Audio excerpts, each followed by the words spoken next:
Sinalakay ng mga operatiba mula sa Philippine Drug Enforcement Agency at Philippine National Police ang bahay na ito sa Barangay Bilolo sa Orion, Bataan. Ito'y matapos mapag-alaman na ginawa itong drug den ng mismong pamilyang nakatira rito.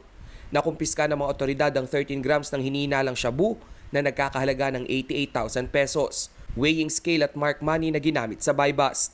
Nakilala ang mga nadakip na sospek na si Mario Sarmiento, 59 anyos, padre de pamilya at nakulong na ng 12 taon dahil pa rin sa kaso ng iligal na droga. Arestado rin ang asawa nitong si Grace Sarmiento, 58 anyos, kanilang anak na si Edward Sarmiento, 35 anyos, at maging ang manugang na si Jocelyn Gutierrez, 39 anyos.